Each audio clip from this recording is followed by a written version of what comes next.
Olá, bem-vindo à 11ª temporada do PQU Podcast, o podcast para psiquiatras em formação.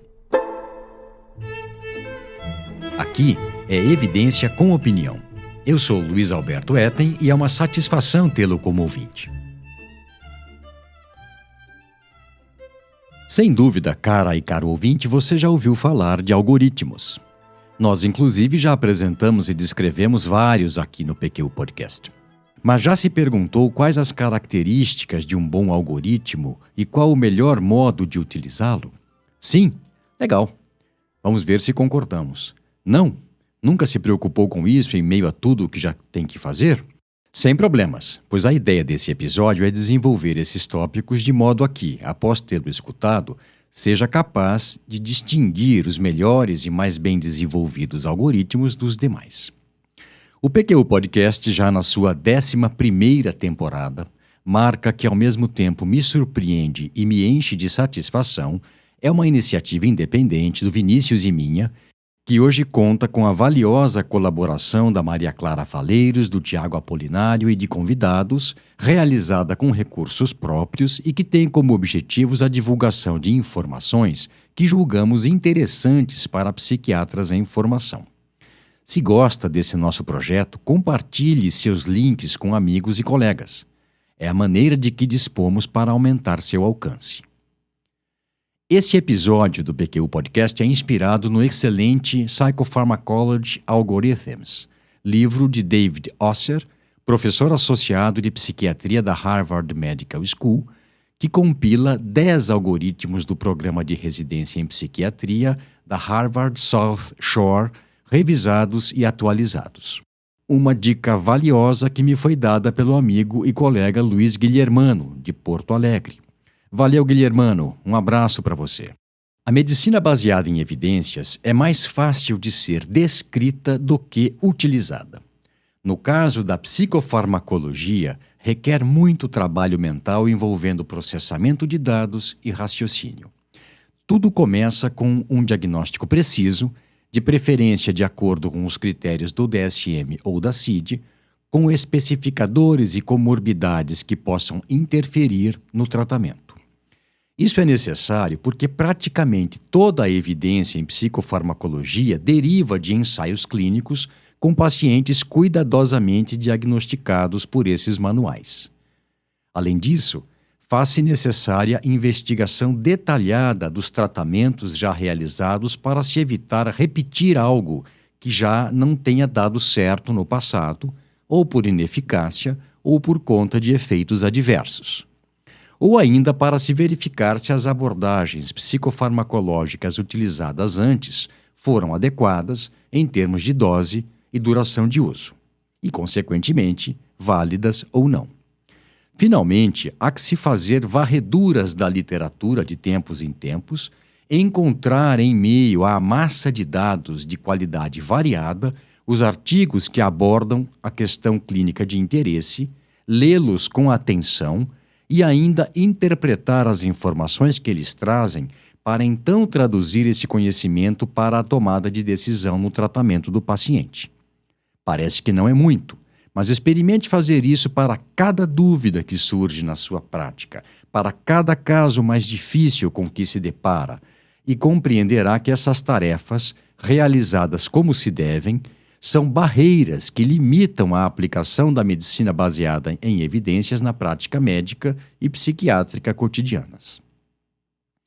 E aí, o que acontece? Eu vou explicar para você.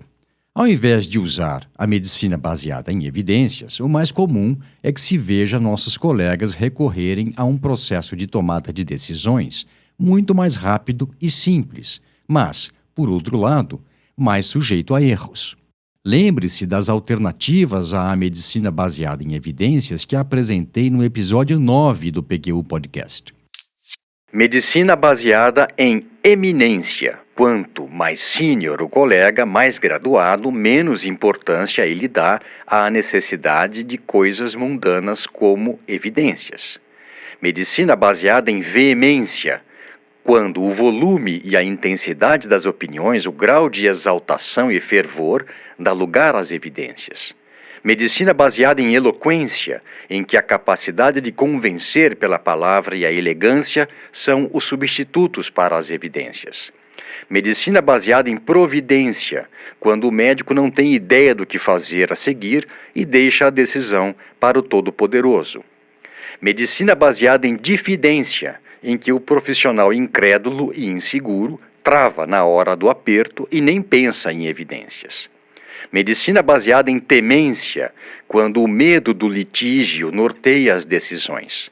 Potente estímulo para o exagero de investigação diagnóstica e no excesso de tratamento. Medicina baseada em onisciência, em que os médicos que tudo sabem não precisam de evidências. Em indolência, quando as decisões são baseadas na lei do mínimo esforço. E medicina baseada em negligência, quando o descuido e o pouco caso substituem a boa prática clínica. Pois bem, brincadeiras à parte, a verdade é que as decisões irrefletidas, aquelas tomadas sem análise consciente das diversas alternativas disponíveis, geralmente por conta de pressa, não costumam dar bons resultados. Nessa categoria são englobadas as decisões baseadas em suposições enviesadas e mal fundamentadas, em disponibilidade heurística, ou seja, em nada mais do que pegar a primeira coisa que passa pela cabeça sem maiores exames, e também as fundamentadas em heurística afetiva, ou, em outras palavras, em experiências da prática pessoal, tanto positivas quanto negativas, que acabam ganhando precedência sobre o que se tem de evidência científica. Uma espécie de empirismo. Um exemplo? Pois não, eu vou lhe dar 3. O primeiro, David Osser e Robert Patterson fornecem no primeiro capítulo do livro a que me referi há pouco, cuja referência completa você encontrará em pqpodcast.com.br na aba referente a esse episódio. Ei-lo aqui. Um paciente que você tratou com lamotrigina desenvolveu síndrome de Stevens-Johnson. Por essa razão, você pode hesitar em prescrever essa medicação de novo, apesar de, em alguns casos, ela ser uma alternativa terapêutica válida, na prevenção de depressão bipolar, por exemplo, mesmo que estatisticamente o risco desse efeito adverso seja bastante baixo. O segundo caso eu ouvi de uma colega, que parou de prescrever a venlafaxina depois que uma paciente sob seus cuidados teve uma hepatite medicamentosa durante o tratamento, apesar de ela, a paciente, tomar vários outros medicamentos concomitantemente. O terceiro, muito relacionado com os episódios 223 e 225 do PQU Podcast, diz respeito ao uso restrito, bem menor do que seria o ideal, da clozapina em casos de esquizofrenia refratária, pelo medo dos riscos que comprovadamente são minimizados com o monitoramento adequado. Osser e Patterson lembram que decisões rápidas, intuitivas, são às vezes consideradas parte da arte da medicina. Em algumas ocasiões, são até enaltecidas por isso. Na verdade, a crença nessa ideia da medicina como arte é parte da nossa cultura médica. Ainda hoje, em grande medida, a medicina é ensinada pelos mais experientes e desenvolvida pela experiência pessoal com base em erros e acertos. Imagine se pilotos de avião aprendessem com os próprios erros. Não haveriam muitos para contar histórias. Deles se espera que tomem sempre as decisões corretas. Não seria bom se fosse assim também com a maior parte dos médicos? Psiquiatras muito ocupados tipicamente fazem anamnese e exame do estado mental superficiais, focalizando-se em certos sintomas e antecedentes que parecem explicar a queixa do paciente, com isso acreditando que o diagnóstico e o tratamento brotarão na mente deles. Quem afirma isso não sou eu, mas sim o chefe do programa de residência em psiquiatria da Harvard. E ele diz mais, que a prática desses colegas é centrada na confiança de que algumas regras de ouro, crenças derivadas da experiência, carentes de fundamentação científica e não necessariamente corretas, podem ser aplicadas com rapidez, segurança e eficácia, só na cabeça deles mesmo. Pobre dos pacientes. Aliás, sempre sobra para eles. Mas voltemos ao tema desse episódio.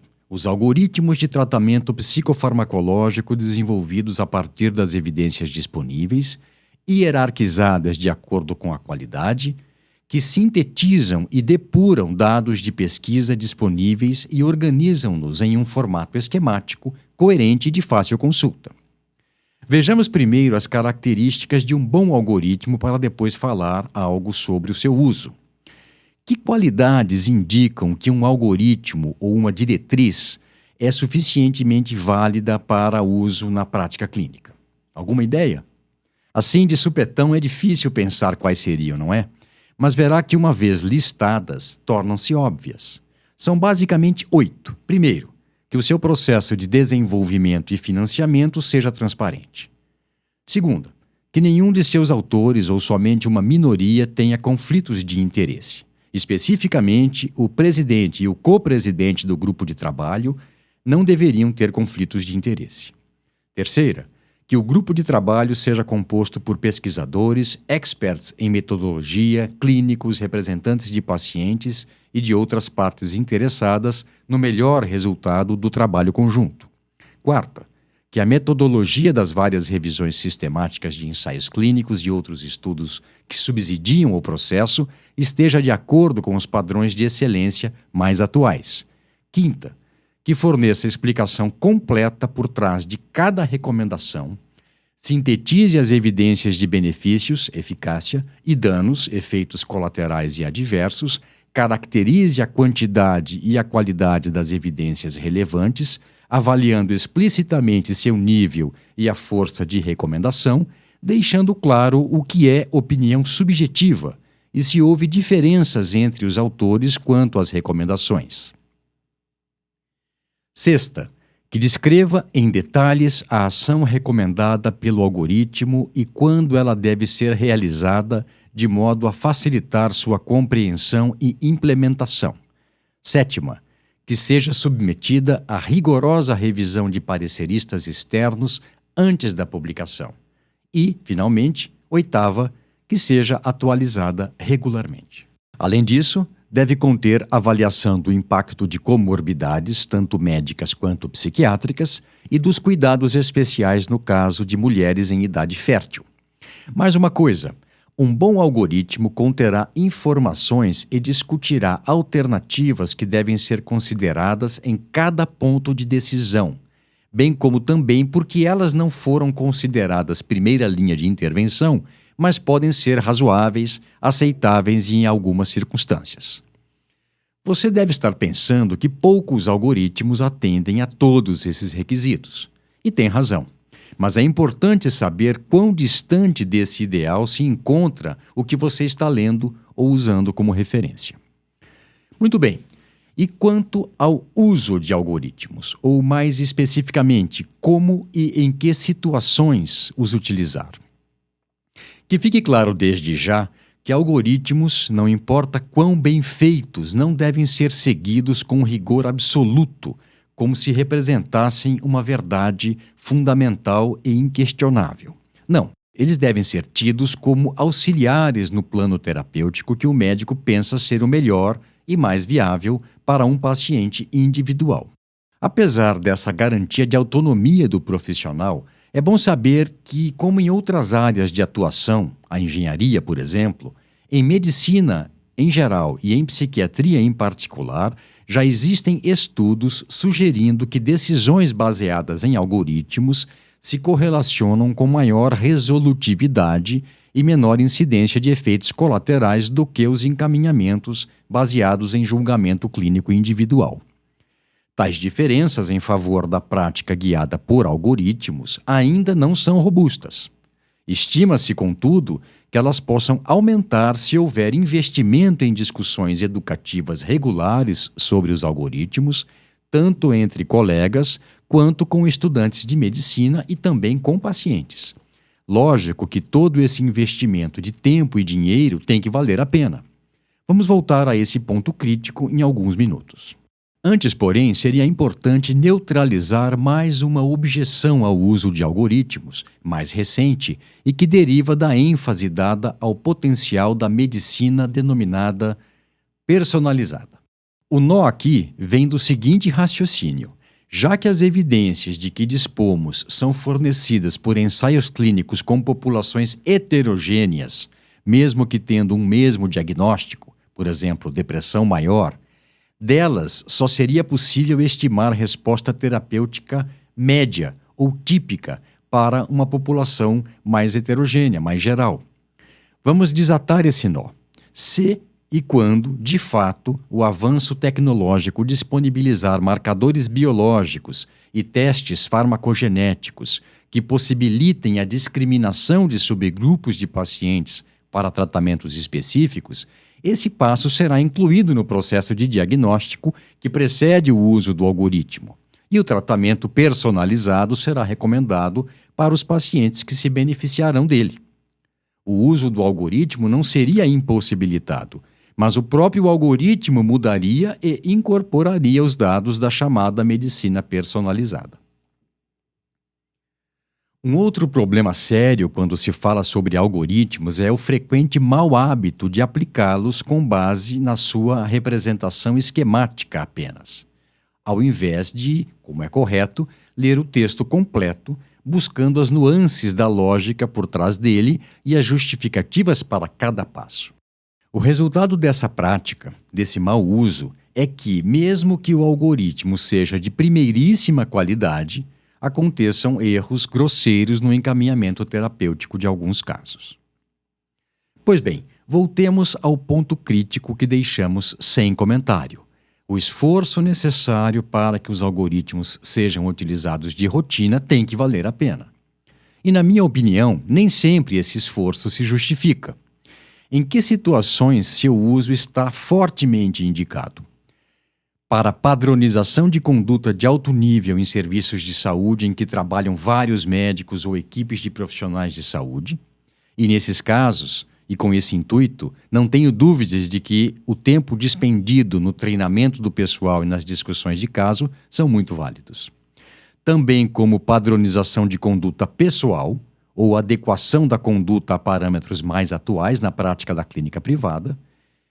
E um outro cenário em que algoritmos podem ser muito úteis é no treinamento de estudantes de medicina e de médicos residentes. Não quero dizer com isso que o treinamento deveria se basear prioritariamente nos algoritmos, mas a padronização de condutas é muito bem-vinda para essa população de colegas em formação, inexperiente, que, nessa fase da carreira que se inicia, rodiziam pelas diversas especialidades médicas ou pelas áreas de atuação dentro da especialidade, sem tempo nem condições de fazerem a própria revisão de literatura para subsidiar todas as suas decisões clínicas. Certo, com esse comentário, encerro esse episódio do PQ Podcast em que falei sobre as características de um bom algoritmo, de como ele deve ser desenvolvido, da importância de ele ser revisado por pares antes da publicação em processo totalmente transparente em todas as etapas e de como e em que circunstâncias ele deve ser aplicado de rotina, depois de treinamento intensivo e continuado. Um abraço e até a próxima. Você ouviu mais um episódio do PQ Podcast. Siga-nos no Instagram e acesse nosso site pqpodcast.com.br, onde encontrará todos os episódios já publicados, com as respectivas referências, organizados por data, autor e sessão. Agradecemos sua atenção.